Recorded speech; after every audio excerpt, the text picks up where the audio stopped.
바울의 기도를 살펴보면서 우리는 기도에 대해서 중요한 세 가지를 함께 배워봤습니다. 기도의 세 가지. 혹시 바울이 알려주고 있는 기도의 중요한 세 가지 기억나는 분 계신가요? 바울은 우리에게 기도에 대해서 알려줄 때 이 세 가지를 조금 특별히 알려줬던 것 같아요. 혹시 기억나는 분? 기억나는 분? 자, 노트를 안 챙기신 분 노트 챙기시고, 성경책 없는 분들 성경책 챙기시고. 자, 바울 우리의 기도의 세 가지 어떤 원리를 알려줬어요. 첫 번째 뭐였죠? 기도는 뭘로 시작해요?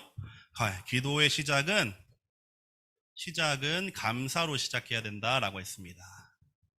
자, 두 번째는 뭐였을까? 기도의 대상이죠. 누구에게 우리 기도하나요? 하나님 아버지께 기도합니다. 이게 바울이 우리가 알려주는 두 번째였고요. 세 번째, 기도의 내용에 관한 거였어요. 특별히 바울은 사랑하는 에베소 교회를 위해서 기도에 대해 설명해주고 가르쳐줄 때 이 두 가지 내용을 특별히 기도했으면 좋겠다라고 했습니다. 두 가지가 뭐였을까요? 지혜와 계시. 네, 이 두 가지 성령님께 하나님 저에게 하나님을 알 수 있는 이해력을 주세요. 하나님, 제가 하나님을 잘 이해할 수 있는 지적인 능력을 달라고 기도하라고 가르쳐줬고, 두 번째로는 그렇게 우리가 기도할 때 모든 것을 다 알 수 없기 때문에 성령 하나님의 도우심을 구하면 하나님은 마치 커튼을 열어주시는 것처럼 우리에게 영적인 것, 또 신앙적인 것, 믿음에 대한 내용들을 계시해 주신다, 알려주신다, 열어주신다라고 했습니다. 그렇게 바울은 하나님이 우리를 어떻게 구원하시고, 우리가 이제 그 전에 배웠던 거죠. 3절부터 쭉 설명하면서 하나님이 우리를 어떻게 구원하셨는지를 먼저 설명해줘요. 성부, 성자, 성령 하나님이 우리를 어떻게 구원하셨는가를 설명한 이후에 이제 에베소 교회와 성도들을 위해서 그들의 믿음이 성장하기를 바라면서, 여러분 주목해 보세요. 그들의 믿음이 성장하고 성숙하고 더 익어지기를 바라는 마음으로 지금 중보의 기도를 하고 있다라고 하는 거예요. 이걸 잘 기억하시면 좋습니다. 근데 주목해야 될 점은 무엇이냐면 15절 한번 보실까요? 15절을 여러분 성경책을 보시면요, 이 에베소 교회는 이미 믿음이 있는 교회였어요? 없는 교회였어요? 성경책을 한번 보세요. 여러분이 한번 이제 성경 읽기는 뭐 보물찾기에 준한다고 생각하시면 좀 쉽거든요. 거기에 우리가 막 찾을 수 있는 아주 중요한 것들이 있는데, 이 에베소 교회는 믿음이 좋은 교회였을까요? 아니었을까요? 좋은 교회라고 볼 수 있어요. 왜냐하면 바울이 너희들의 믿음 때문에 내가 감사의 기도를 드려 라고 하고, 15절에 보니까 성도들을 향한 사랑이 있었대요. 그 말은 무엇이냐면 에베소 교회에는 믿음이 있었고, 그 믿음을 통해서 주변 사람들과 교회를 돕는 건강한 모습까지 갖추고 있었다라고 하는 거예요. 그런데 바울은 그럼에도 불구하고 기도를 하는 거예요. 하나님, 이 에베소 교회가 마치 여러분들처럼 훌륭한 교회, 훌륭한 성도, 훌륭한 하나님의 사람들인데, 그럼에도 불구하고 저는 이분들을 위해서 이것들을 기도합니다 라고 하는 게 우리가 오늘 읽은 17절부터 19절의 내용이거든요. 특별히 에베소 교회는 바울과 아주 밀접한, 바울과 아주 깊은 관계를 가지고 있는 교회였어요. 왜냐하면 이 에베소 교회는 바울이 전도 여행을 하면서 직접 세운 교회, 직접 개척한 교회였기 때문이에요. 그리고 바울은 오랜 시간 많은 도시를 돌아다녔지만 특별히 에베소에는 3년 동안 머물면서 그 교회에게 말씀을 가르치고 그 교회 성도들의 믿음이 자랄 수 있도록 도와주었던 교회예요. 그래서 바울이 마지막에 결국에는 로마로 잡혀가기 직전에 바울을 끝까지 붙잡고 눈물의 작별을 했던 교회 또한 이 에베소 교회라고 하는 거예요. 그러니까 바울이 사랑하는 교회였고 바울을 사랑하는 교회가 이 에베소 교회였어요. 특별한 마음과 특별한 관계가 있어요. 그러니까 이 바울이 하는 지금의 이 기도는 우리가 한번 집중해 볼 필요가 있는 거예요. 내가 가장 사랑하는, 또 나를 가장 사랑했던 사람들에게 내가 줄 수 있는 것, 하나님에게 나는 이러한 기도를 드립니다 라고 편지가 기록된 거거든요. 그 내용을 우리가 한번 살펴보려고 합니다. 바울은 이렇게 에베소 교회 교인들을 위해서 기도할 때 4가지 하나님에게 네 가지를 알게 해달라고 간절히 기도합니다. 하나님, 이 에베소 교인들에게 이 네 가지를 알 수 있도록 도와달라고 기도하는 거예요. 첫 번째가 뭘까요? 우리 17절부터 19절이 오늘 이제 오늘 수업의 범위예요, 여러분. 범위면은 우리 교과서를 중심으로 한번 보실 때 첫 번째로 하나님에게 이 에베소 교인들 이걸 알려주세요라고 하는 내용이 뭘까요? 네, 누구를 알게 해주세요? 하나님을 알게 해주세요. 하나님을 알게 해주세요. 두 번째는 오늘 이제 18절부터 19절의 내용을 보면은 이제 관계대명사절이 엄청나게 많아요. 대 이하의 절이 엄청나게 많단 말이에요. 이 대절을 잘 해석하지 못하면 여러분 다른 문장이 되죠. 그러니까 이 대절을 여러분 잘 해석하셔야 돼요. 그러니까 이 성경을 읽을 때도 끊어 읽기가 중요해요, 여러분. 그래서 잘 끊어서 읽으셔야 되는데, 두 번째 바울이 기도하는 내용이 뭐죠? 무엇을 알게 해달라고 기도하나요? 너희의 마음의 눈을 밝히사 그의 부르심의 소망을 알게 해달라고 해요.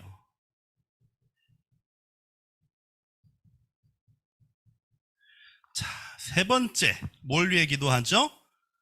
성도 안에서 그 기업의 영광의 풍성함, 기업의 풍성함. 네 번째는 뭘까요? 우리에게 베푸신 능력의 지극히 크심.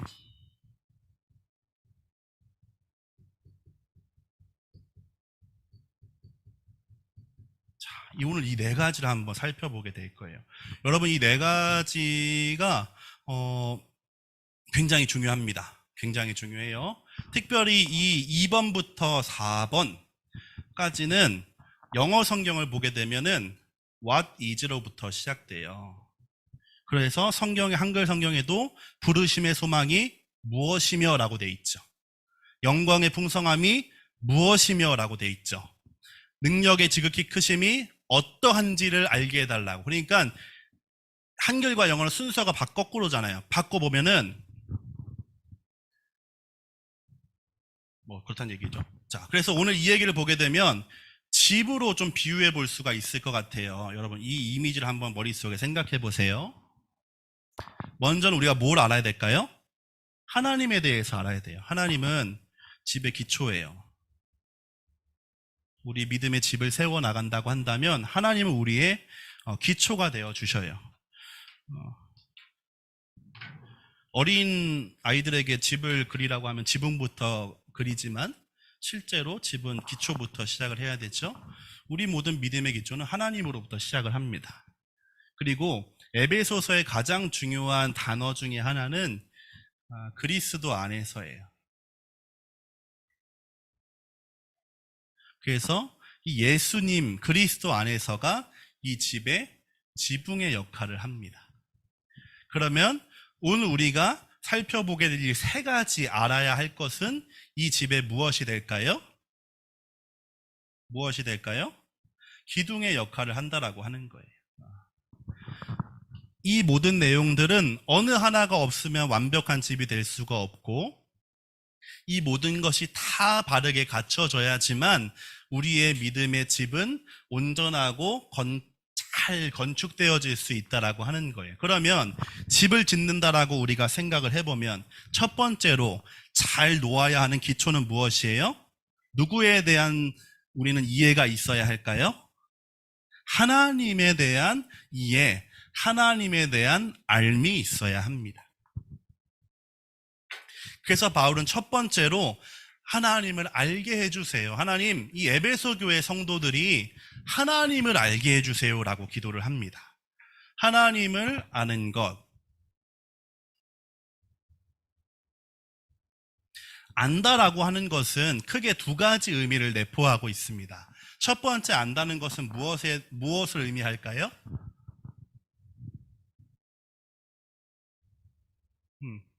내가 무엇에 대해 알아.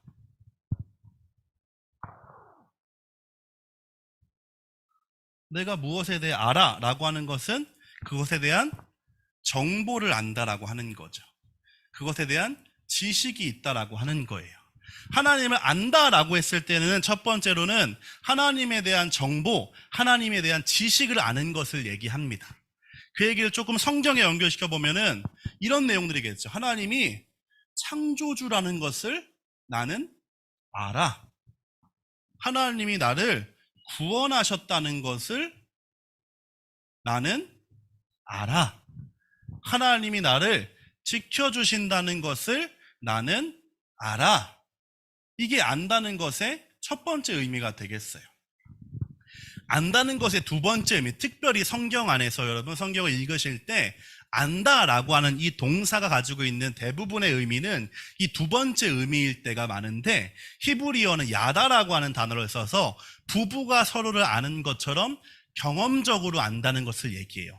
차이를 쉽게 설명하면 그거예요. 여러분, 우리 BTS가 몇 분이 계시죠? 7분이 계시죠? 그분 중에 누가 슈가 맞나요? 슈가 이런 분들이 계시잖아요. 저는 BTS에 대한 정보를 부족하지만 알고 있습니다. 근데 제가 어디 가서 나 그래서 슈가 알아 라고 말할 수 있을까요? 그런 눈으로 날 쳐다보면 어떡하죠? 감히? 너가? 그래서 안다라고 하는 것은 무엇이냐면 경험적으로 안다는 것을 얘기해요. 내가 개인적으로 안다는 것을 의미합니다. 내가 인격적으로 만났다는 것을 얘기해요. 이게 성경이 말하는 안다라고 하는 것의 의미예요. 바울이 그래서 기도하는 내용은 무엇이냐면 에베소 교인들에게 하나님이 성경 지식을 알려주세요 라고 하는 게 아니라는 거예요. 이미 자기가 3년 동안 가르쳐줬잖아요. 가르쳐줄 수 있는 것은 다 가르쳐줬어요. 특별히 바울은 당대에 가장 뛰어나고 머리가 좋기로 소문난 사람 중에 한 명이었어요. 이 사람이 3년 동안 성경을 가르치고 하나님에 대해서 알려주고 예수님과 복음에 대해서 알려주었으니까 에베소 교회의 사람들은 어쩌면은 믿음이 시작된 지는 얼마 되지 않았지만 다른 누구보다 더 하나님을 잘 아는 사람이었을 수 있어요. 그런데 바울이 기도하는 것은 무엇이냐면 그들이 더 많은 정보와 지식을 알게 해주세요가 아니라 그들이 하나님을 경험적으로, 개인적으로, 인격적으로 알게 해달라고 기도하는 거예요.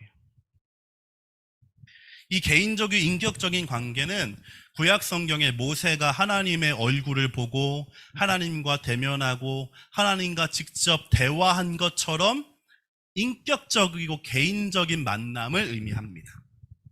특별히 바울은 예수님 안에서 계시되고 나타낸 하나님을 알기를 원했습니다. 왜냐하면 이 믿음이라고 하는 집은요, 믿음이라고 하는 집은 내가 아는 만큼, 경험한 만큼 세워질 수 있기 때문에 그래요. 여행을 가게 되면 가이드 역할 해주시는 분들이 있습니다. 그분들은 어떻게 저런 내용까지 알고 있지? 라고 할 정도로 그 장소에 대한 역사적이고 문화적인 많은 배경들을 알고 있어요. 그런데 그분들의 그 말이 설득력이 있는 이유 중에 하나는 그분들이 거기를 수없이 많이 와봤기 때문에 그래요. 한 번도 가보지 않았어요. 저는 이제 예를 들면 태국의 치앙마이라고 도시를 가본 적이 없습니다. 혼자 열심히 공부하는 거. 치앙마이는 면적이 얼마고 인구가 얼마고 제가 여러분에게 여러분 치앙마이가 이런 곳이에요 라고 하는 것은 정보의 제공이지 제가 경험한 치앙마이를 얘기해 줄 수 없어요. 왜냐하면 저는 가보지 않았으니까. 바울은 에베소 교회의 교인들의 믿음이 잘 성장하기 위해서 무엇이 가장 중요하다고 생각했냐면 하나님을 경험적으로 만나는 것이 중요하다라고 생각했다라고 하는 거예요. 여러분은 그러면 이 두 번째 의미에 비추어 봤을 때 하나님을 안다라고 얘기하실 수 있나요? 하나님을 만나보았다라고 얘기할 수 있나요? 물론 이 사도행전 이후의 신앙의 세계에서는 하나님을 직접적으로 만나든지 혹은 하나님의 이 음성이 보이스가 실질적으로 청각기관을 통해서 들리는 경우는 굉장히 드뭅니다. 일반적이지 않아요. 대부분은 하나님은 우리 마음속에 계신 성령님을 통해서 말씀하시고 깨닫게 해주셔요. 그럼에도 불구하고 이 개인적이고 인격적인 만남을 여러분에게 질문하는 이유는 이 개인적인 만남, 하나님이 정말 지금 내 곁에 있는 것이 부정할 수 없을 만큼 믿어지는 순간이 있어요. 하나님이 지금 내가 하는 기도 혹은 내가 지금 하는 생각, 내가 하는 행동과 말을 보고 계시다는 것이 부정할 수 없을 만큼 확실한 순간이 있어요. 하나님이 나를 사랑하신다는 것이 교회에서 요한복음 3장 16절 이렇게 해가지고 배운 게 아니라 어느 순간 하나님이 나를 정말 사랑하시네. 그래서 누가 아무리 내 마음을 흔들고 내 마음을 무너뜨리려고 해도 흔들릴 수 없는, 왜냐하면 내가 경험해봤고 직접 만났으니까 알게 되는 순간이 있습니다. 바울이 지금 에베소 교회를 위해서 기도하는 첫 번째 내용은 그러한 암과 만남을 얘기하는 거예요. 여러분, 이제 더워지면 여름이 다가오는 거죠. 여름이 되게 되면 제 머릿속에 가장 많은 부분을 차지하는 것은 중고등부의 여름 수련회가 돼요. 여름 수련회를 제가 고민하고 생각하고 선생님들과 함께 회의하는 이유는 여러분에게 그 시간이 참 의미 있고 중요하기 때문에 그래요. 왜냐하면 제가 여름 수련회 때 하나님 만났었거든요. 제가 중고등부 수련회 때 하나님을 만났었거든요. 그때부터 제 믿음의 기초가 쌓이기 시작하고 흔들릴 때도 있었지만 지금까지 제 믿음이 세워져 나가고 있단 말이에요. 그렇기 때문에 제가 여러분에게 목사니까 교회 열심히 나오라고 수련회 가자고 얘기하는 것뿐만 아니라 더욱더 이 중요함을 강조할 수밖에 없는 것은 하나님을 만나는 경험이 굉장히 중요한데 수련회 때 그러한 만남은 보통 더 잘 일어나더라. 왜냐하면 우리의 생각과 마음이 집중할 수 있는 여러 가지 환경이 되기 때문에 그때야말로 우리가 말씀을 조금 더 귀 기울여 드릴 수 있고 교회에선 좀 쑥스러워서 못했지만 소리내 찬양할 수도 있고 뛸 수도 있고 기도할 수 있는 여러 가지 조건들이 갖추어지기 때문에 그래요. 여름이 이제 되면은 수련회 날짜를 여러분 정해서 말씀을 드릴 거예요. 그때 여러분 가능하면 고3들도 계시지만 고3들도 여러분 가능하시면, 사실은 꼭 가라고 말하고 싶지만 가능하시면 이 시간을 여러분 준비하시고 예비하셔서 수련회에 참석하기를 바라고요. 특히 그렇게 여러분이 시간을 포기하는 거거든요. 내가 해야 될 것을 포기하는 거거든요. 포기해서 하나님을 선택하게 될 때 하나님이 여러분에게 주시는 특별한 은혜를 누리고 경험하게 될 줄로 믿습니다. 아멘. 이번 여름이 우리에게 그런 축복과 은혜의 시간이 되기를 원합니다. 자, 그래서 바울은 이렇게 첫 번째를 얘기해요. 하나님을 알게 해주세요. 기초가 세워졌습니다. 그 이후에 바울은 세 가지의 내용을 알게 해달라고 기도를 하는 거예요. 하나님, 에베소 교회 교인들이 이 하나님에 대한 이 경험적인 믿음 위에 세 가지를 알았으면 좋겠습니다 라고 합니다. 첫 번째는 부르심의 소망입니다. 따라해 보겠습니다. 부르심의 소망. 부르심의 소망. 책을 읽을 때는 문맥이 중요합니다. 3절부터 우리가 15, 16절까지는 우리가 어떻게 구원받는지를 설명해 줬어요, 바울이. 그러니까 바울이 첫 번째로 얘기하는 이 부르심의 소망이란 것 또한 우리가 하나님의 자녀로 부르심을 받았다는 것, 우리가 하나님의 자녀가 되었다는 것, 구원받은 것이 얼마나 소망이 있는지, 희망적인지 이것에 대한 확신을 가지기 원했다는 거예요. 그럼 아는 만큼 믿을 수 있고 아는 만큼 볼 수 있고요. 먹은 사람이 더 잘 먹어요. 믿음도 마찬가지예요. 많이 공부하고 고민하고 기도해 본 사람이 믿음이 훨씬 잘 자랄 수 있어요.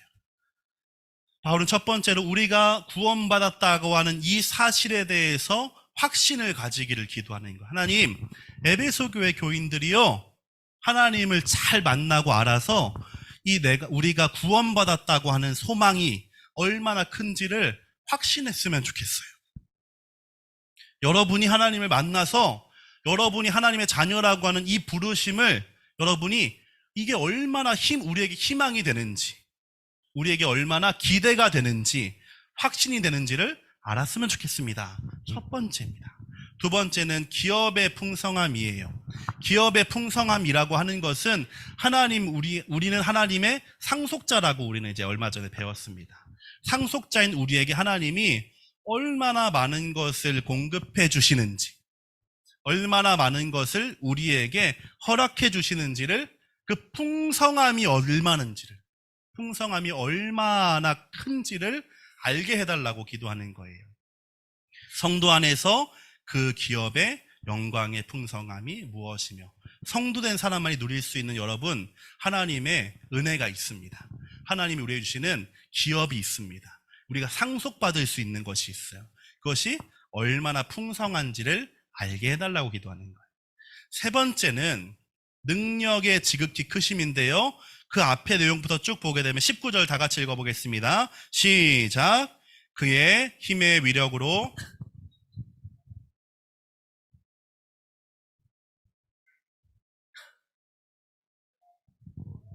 19절은 정말로 복잡해요. 정말 복잡하죠. 외국어 영역이 아니죠. 지금 영어라고 하나요? 외국어 영역이라고 하나요? 외국어 영역을 풀 때 이렇게 복잡한 문장이 나오면은 잘 끊어서 읽어야 되죠. 끊어서 읽으셔야 됩니다. 같은 단어, 비슷한 단어가 반복되고 있어요. 힘, 위력, 역사, 능력. 이 비슷한 단어가 반복되고 있는데 바울은 여기에 지극히 크다, 그냥 큰 것이 아니라 지극히 크다라고 하는 최상급 이 수식어를 사용해요. 하나님이 믿는 사람들에게 역사하시는데, 우리를 도와주시는데, 우리를 위해 일해주시는데 그 능력이 그냥 큰 것이 아니라 어떻게 크다고요? 어떻게 크다고요? 지극히 크다고 하는 거예요. 여기 보면은 이걸 다른 번역의 성경을 보게 되면 하나님이 우리 안에서 활동하신다라고 조금 더 쉽게 번역하고 있어요. 우리가 예수님을 주님과 구세주로 믿고 고백할 때 성령 하나님께서 우리 안에 함께 하시기 시작하는데, 그 하나님 믿는 우리를 위하여서 우리 안에 끊임없이 활동하시는 분이라는 거예요. 우리를 위해서 일하시는 분이라고 하는 거예요. 일하심의 목표는 무엇일까요? 무엇을 위해 활동하시고 무엇을 위해 일하실까요? 여기까지 온다면 이제 오늘 큰 방점을 찍을 것 같아요. 여러분의 이 구원과 믿음에 대한 이 그림을 조금 더 그려갈 수 있거든요. 하나님 우리 안에 일하신다고 흔히 어른들이 역사하여 주시옵소서 이렇게 하는데, 하나님의 역사하심의 목표는 뭐예요? 하나님 무엇을 위해서 우리를 위해 일해 주세요? 한번 우리 생각을 해보셔야 돼요. 이 알미 있어야지, 이 정보가 있어야지 우리 믿음의 영역으로 넘어갈 수 있거든요. 하나님이 우리를 위해서 일하시고 활동하신다고 합니다. 그럼 하나님은 무엇을 위해 활동하시고 무엇을 위해 일하실까요?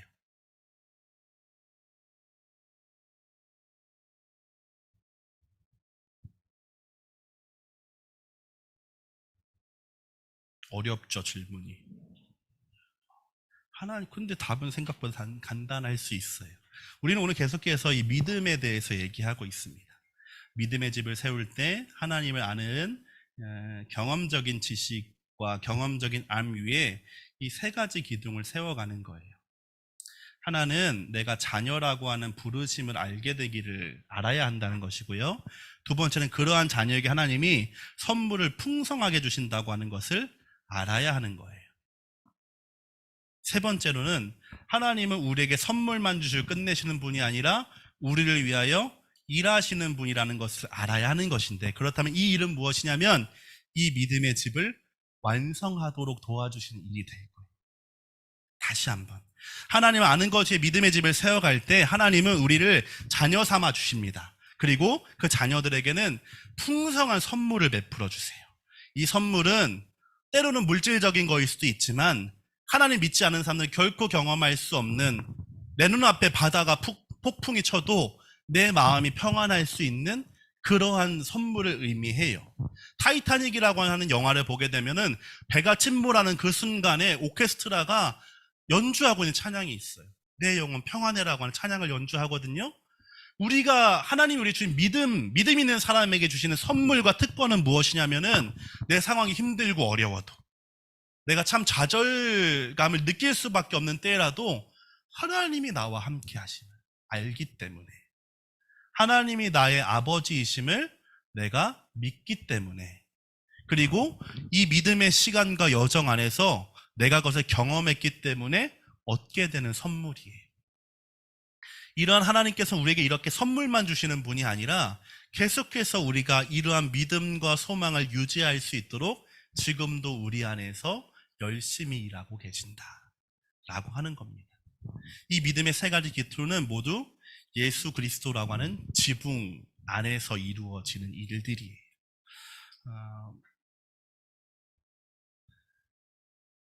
네. 오늘 여러 가지 내용들을 나누었고 어려웠을 수 있지만 여러분 아마 충분히 이해하실 수 있을 거라고 믿어요. 그쵸? 이해하신 분들만 고개를 위아래로 끄덕여 볼까요?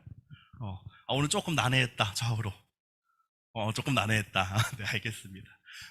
오늘 이제 마치고 이제 반별 모임할 때 궁금한 부분들은 선생님들과 함께 대화 보시고 또 여러분 안에서 한번 얘기할 수 있는 분위기가 생겼으면 좋겠습니다. 말씀을 정리하면요. 바울은 사랑하는 에베소 교회를 위해서 이렇게 기도합니다. 하나님, 그들이 하나님을 알게 해주세요. 하나님을 지식으로 한 것이 아니라 경험적으로, 인격적으로, 개인적으로 나의 하나님으로 알 수 있도록 도와주세요라고 기도를 시작합니다. 그러한 기도의 믿음의 기초에 바울은 세 가지를 더하여서 기도하는데, 하나님, 그들이 부르심의 소망, 자녀가 된 것이 얼마나 우리에게 기대되고 기쁜 일인지를 알게 해달라고 기도하고, 그러한 자녀에게 하나님께서 선물을 주시는데 그 선물이 정말로 상상할 수 없을 만큼 좋은 것들로 풍성하게 주신다는 것을 알게 해주시고, 그 하나님께서 이 믿음을 지킬 수 있도록, 소망을 지킬 수 있도록 지금도 일하고 계시다는 사실을 그들이 알 수 있도록 도와달라고 기도하고 있습니다. 사랑하는 중고등부 우리 학생들 또 친구들, 믿음은 언제나 진행형이어야 하고 믿음은 언제나 성장해야 합니다. 왜냐하면 믿음은 마치 생명처럼 살아있기 때문에 그렇습니다. 우리의 믿음, 저의 믿음, 여러분의 믿음이 1년 전 초등부 때와 어쩌면 다르지 않다면 우리의 믿음을 한번 돌아봐야 하고 우리의 믿음이 다시 살아날 수 있는 방법들을 찾아 나가야 할 것입니다. 그 방법들 중에 하나는 여러분 예배를 잘 지키시는 거예요.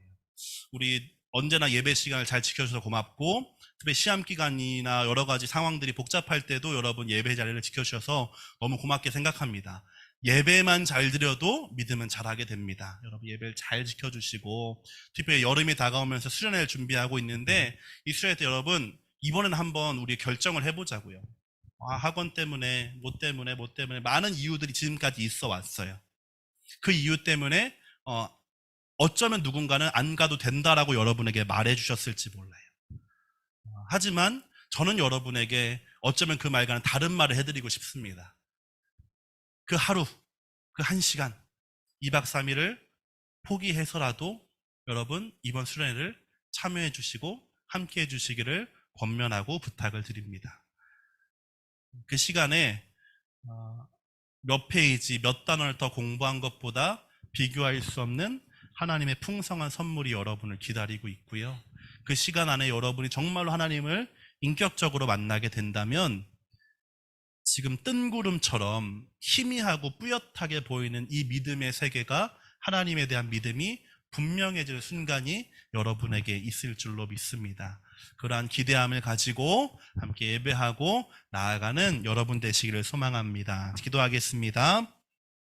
하나님 아버지, 여기 있는 모든 이들 위에 은혜 위에 은혜를 더하여 주시고 특별히 하나님을 아는 지식을 더하여 주옵소서.